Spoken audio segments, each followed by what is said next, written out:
National conference के provincial president Devendra Singh Rana, और provincial president इसीलिए क्योंकि इस्तीफे को लेकर उन्होंने पब्लिकली जो स्टेटमेंट दिया उसमें उन्होंने कहा कि अभी तक मैंने इस्तीफा नहीं दिया है। इसके चलते कल कई सारी पिक्चर्स वायरल हो रही थी, जिन पिक्चर्स में ये बताया जा रहा था कि उनकी तस्वीर को मॉर्फ करके भारतीय जनता पार्टी के जेपी नड्डा के साथ उनकी तस्वीर जो है वो मॉर्फ करके दिखाई जा रही थी, और ये कहा जा रहा था कि उन्होंने बीजेपी ज्वाइन कर ली। हालांकि वो सभी इमेजेस जो थी वो फेक थी। और आज देवेंद्र सिंह राणा कश्मीर घाटी में डॉक्टर फारूक अब्दुल्ला और उमर अब्दुल्ला से मिले, उनके रेजिडेंस पे जो कि गुपकार रोड पर है, उनके रेजिडेंस पे उनसे मुलाकात करने के बाद उन्होंने एक बयान दिया है। बयान बड़ा ही सिग्निफिकेंट है। बयान उन्होंने ये दिया है कि as I talk to you I am still part of National Conference. यानी कि उन्होंने ये कुछ नहीं कहा कि मैं पार्टी छोड़ रहा हूँ, नहीं छोड़ रहा हूँ, बीजेपी में जाने का प्लान है, नहीं प्लान है, किसी और पार्टी में प्लान है या नहीं प्लान है। उन्होंने केवल यही कहा कि अभी जिस समय मैं आपसे बात कर रहा हूँ उस समय मैं नेशनल कॉन्फ्रेंस का ही हिस्सा हूँ। और यही बात उन्होंने रिपीट की थी जब उनके घर के बाहर भी मीडिया ने उनसे सवाल पूछा था कि क्या आपका इस्तीफा देने का कोई प्लान है, क्या आप सच में पार्टी छोड़ रहे हैं। तो उन्होंने यही कहा था कि जब कुछ होगा तो मैं सबसे पहले आप ही से शेयर करूँगा, लेकिन फ़िलहाल के लिए मैं नेशनल कॉन्फ्रेंस में ही बना हुआ हूँ। इसी पर अगर बात की जाए तो कल कई बार बताया गया कि वो दिल्ली गए, उन्होंने केंद्रीय मंत्रियों से मुलाकात की, और साथ ही में बहुत सारे लोगों के बारे में भी कहा गया कि वो अप्रोच कर रहे थे देवेंद्र सिंह राणा को, ताकि वो देवेंद्र सिंह राणा को अपनी पार्टी की ओर जो है आकर्षित कर सके। लेकिन आज देवेंद्र सिंह राणा कश्मीर घाटी गए और कश्मीर घाटी में वो मिले डॉक्टर फारूक अब्दुल्ला से, उमर अब्दुल्ला से। हालांकि उन्होंने कहा कि मैं कंडोलेंसेस के चक्कर में वहाँ गया हूँ, वहाँ उनसे मिलना हमेशा एक अच्छी बात होती है जब भी मैं डॉक्टर फारूक अब्दुल्ला से और उमर अब्दुल्ला से मिलता हूँ। जैसे कि आप जानते भी हैं कि देयर ऑल्सो फैमिली फ्रेंड्स। आज उन्होंने स्टेटमेंट जो दिया है वो बड़ा ही नपातुला स्टेटमेंट दिया है कि फ़िलहाल मैं नेशनल कॉन्फ्रेंस का ही हिस्सा हूँ। इसी पर बात करेंगे। मेरे साथ जुड़ चुके हैं सैयद जुनैद हाशमी, उनसे जानते हैं कि इस डेवलपमेंट को वो कैसे देखते हैं। तो हाशमी साहब बताएं कि आज जो देवेंद्र सिंह राणा का स्टेटमेंट आया है कैसे देखते हैं इसे? पहली बात तो ये कि जम्मू कश्मीर में इस वक्त सबसे इम्पोर्टेंट और सबसे बड़ी खबर जिस पर आज पूरे दिन मीडिया में हलचल और हंगामा रहना चाहिए था, और जिस खबर के ऊपर आरटीआई एक्टिविस्ट प्रोफेसर एस के भल्ला का इंटरव्यू होना चाहिए था, जिस खबर के ऊपर एडवोकेट शेख शकील के साथ बात होनी चाहिए थी, जिस खबर के ऊपर वो सारे आरटीआई क्रूसेडर्स जो इनकलाब की बात जम्मू कश्मीर में करते थे, आज जब लेफ्टिनेंट गवर्नर मनोज सिन्हा ने अपने एडवाइजर बशीर खान को बाहर का दरवाजा दिखाया और उन्हें ये कहा कि आप जाकर भुगतिए, आपके खिलाफ जो मामला बना है, इसके लिए सबसे पहले लेफ्टिनेंट गवर्नर मनोज सिन्हा जो है बधाई के पात्र हैं। और ये सराहनीय कदम ही नहीं है बल्कि ये मेरे ये जो पत्रकारिता का कैरियर है उस कैरियर का पहला ऐसा क्षण है जहां मैंने किसी गवर्नर को इतना सीरियसली इन प्रोसिक्यूशन सैंक्शंस को लेते हुए देखा है। एक तो अब ये सवाल जहां तक आपका है, देवेंद्र सिंह राणा, मैंने आपके साथ जब पल्लवी जी बात हुई थी और उसके बाद आपका लाइव भी मैंने पूरा सुना।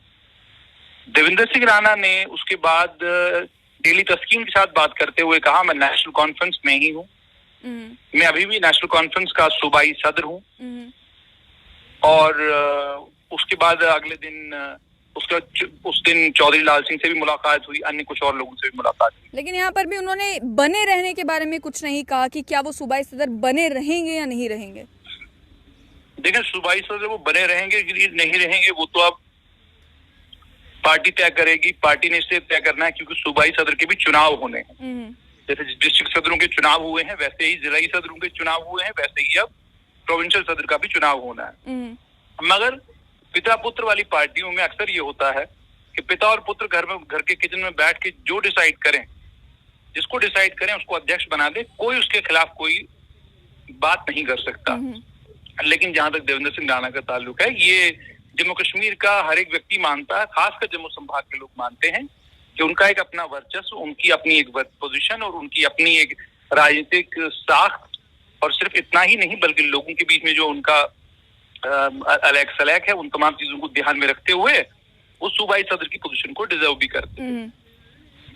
उसके बाद उन्होंने ड्रामाई अंदाज में ये खबर जब उड़ी कि देवेंद्र सिंह राणा प्रोविंशियल प्रेसिडेंट के पद से उन्होंने इस्तीफा दिया, तो हमने नहीं चलाया दिया, हमने खबर चलाई कि उन्होंने इस्तीफा देने की पेशकश की है। होता ही यही है।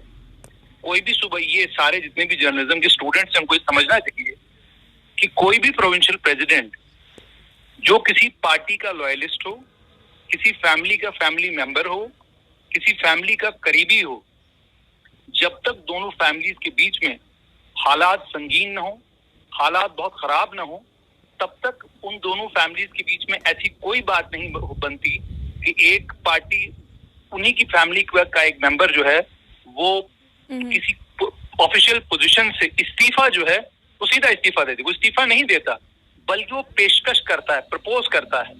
जैसे राणा साहब ने ये कहा होगा कि जनाब, मैं अब 10 साल से जो है सूबाई सदर रह रहा हूँ, मेरी अब आपसे गुजारिश ये है कि आप मुझे इस जो है काम से फारिग कर दीजिए, अब ये काम किसी और को सौंपिए।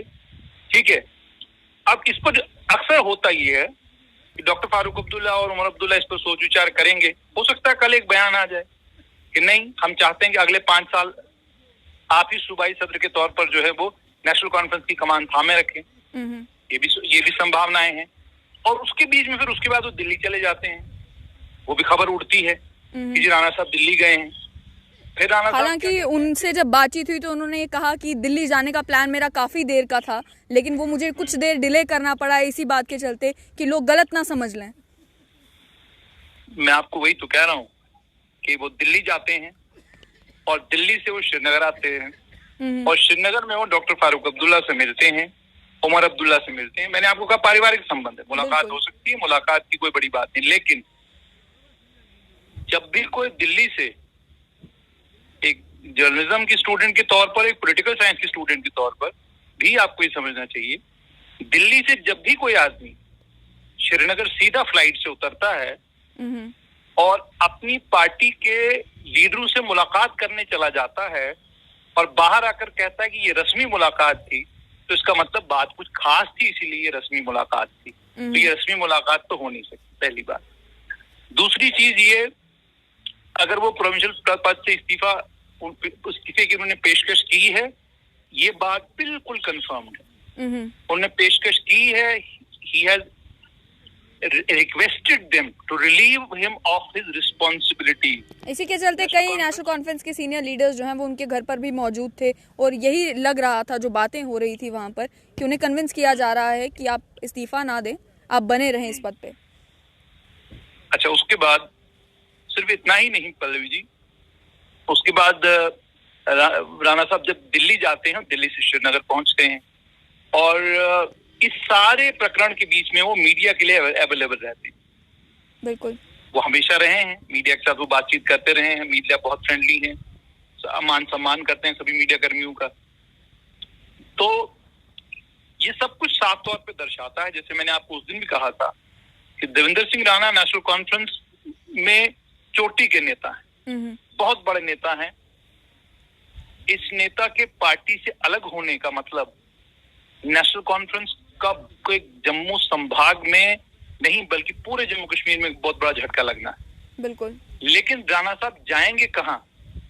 किसी ने आज एक खबर चलाई है कि भाई वो कोई एक पर्टिकुलर समुदाय को लेकर, राजपूत समुदाय को लेकर कोई पार्टी बनाएंगे। कतई भी राणा साहब, देवेंद्र सिंह राणा ऐसा नहीं करेंगे। अगर मैं उनकी राजनीति को समझता हूँ तो वो कतई ऐसा नहीं करेंगे। वो बड़े मंजे हुए खिलाड़ी हैं, बहुत समझदार पॉलिटिशियन हैं। और जब उनसे पूछा भी गया कि जम्मू डिक्लेरेशन को लेकर क्या आप ये कोशिश कर रहे हैं कि जितने भी लीडर्स हैं वो मिलकर एक नई संगठन बनाएं, तो उसको लेकर भी पब्लिकली तो उन्होंने बयान जो दिया वो यही दिया कि कोई नया संगठन नहीं बनाया जा रहा है।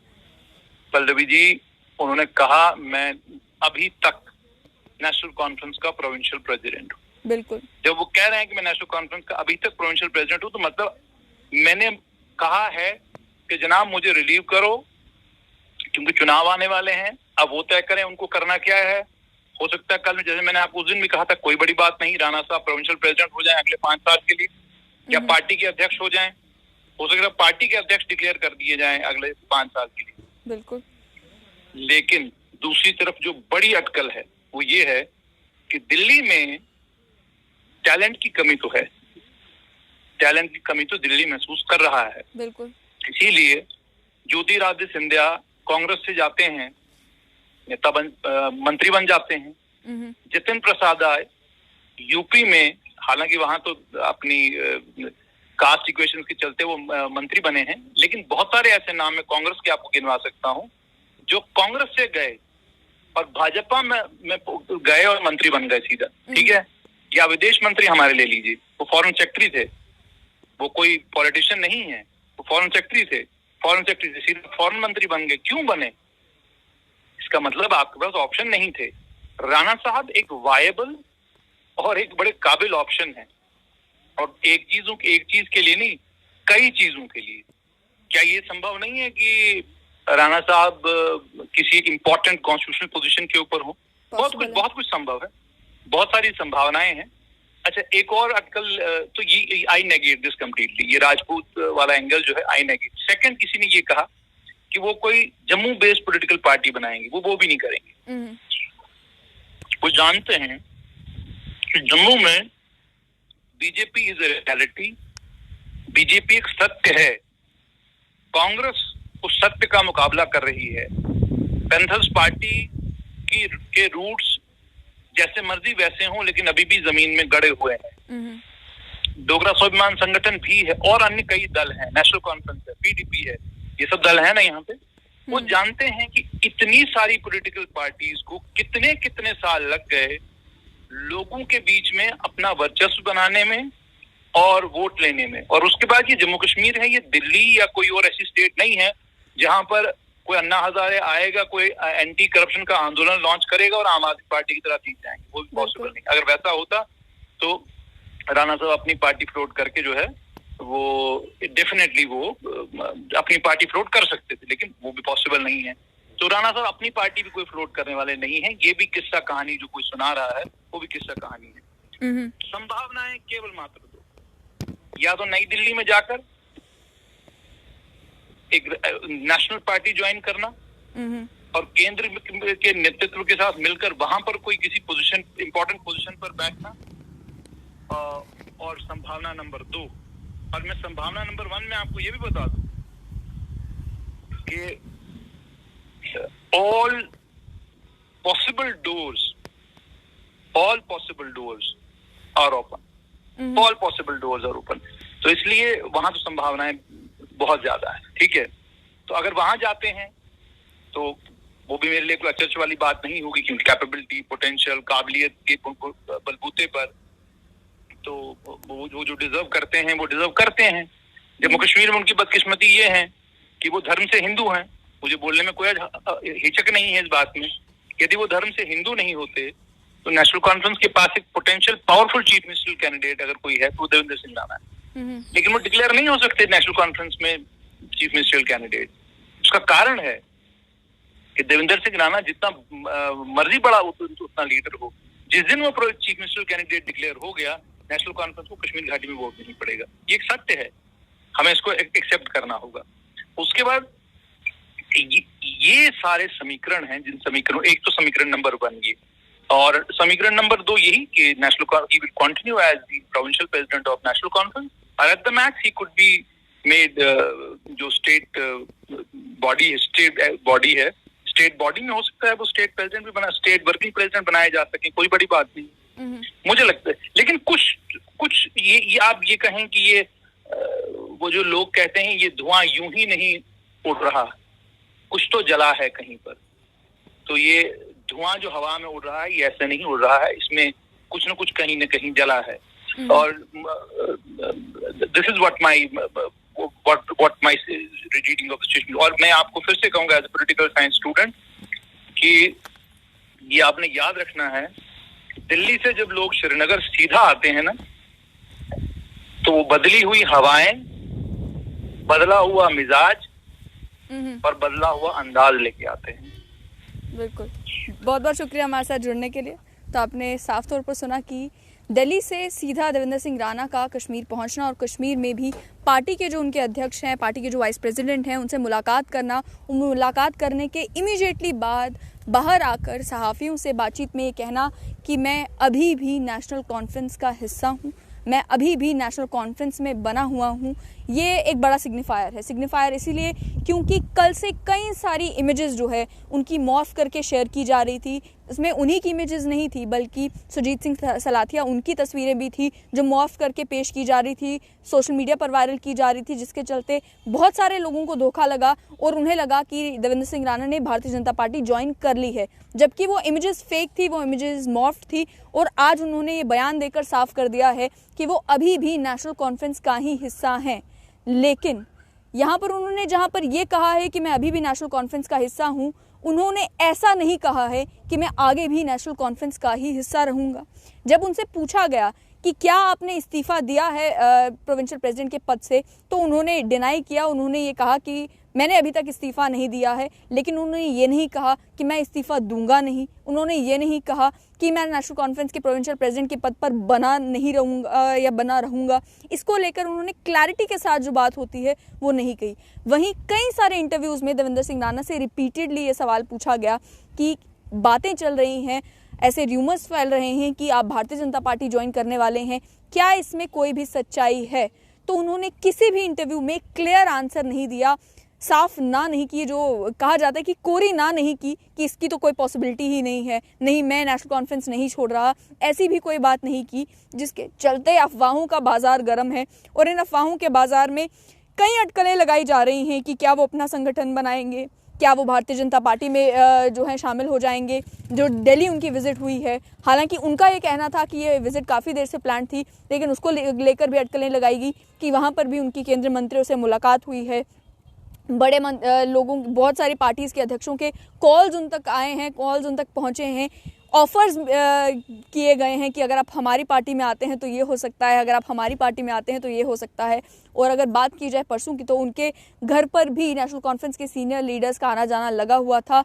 वहीं नेशनल कॉन्फ्रेंस के जो कश्मीर खित्ते के प्रोविंशियल प्रेसिडेंट हैं, वो भी देवेंद्र सिंह राणा के घर पहुंचे थे और घर से निकलते वक्त हालांकि उन्होंने भी यही कहा कि ये सब र्यूमर्स हैं, ये सब फेक न्यूज़ है, ऐसा अभी तक कुछ हुआ नहीं है। लेकिन पार्टी में जो सूत्र हैं उनका यही कहना है कि नेशनल कॉन्फ्रेंस के प्रोविंशियल प्रेसिडेंट के पद से इस्तीफा देने का प्रपोजल ज़रूर उन्होंने रखा है, क्योंकि प्रोविंशियल बॉडी के जब चुनाव होने थे उसमें जाहिर सी बात है जो अक्सर होता आया है, अभी तक उन्हें यूनानिमसली चुना गया है as provincial president National Conference का। लेकिन आने वाले समय में किसी भी रीज़न की वजह से वो बने रहना चाहते हैं, बने रहना नहीं चाहते हैं, उसको लेकर उन्होंने क्लैरिटी से कोई भी बात नहीं की है। वो ये ज़रूर क्लियर कर रहे हैं हर फोरम से, जब भी वो मीडिया से बात करते हैं, कि अभी मैं प्रोविंशियल प्रेसिडेंट हूँ, अभी मैं नेशनल कॉन्फ्रेंस का हिस्सा हूँ। जिस समय आपसे बात हो रही है उस समय नेशनल कॉन्फ्रेंस का हिस्सा हूँ, जिस समय आपसे बात हो रही है उस समय मैं प्रोविंशियल प्रेसिडेंट हूँ। लेकिन साथ ही में वो ये भी कह रहे हैं कि आगे जो भी होगा आपको ज़रूर बताएंगे।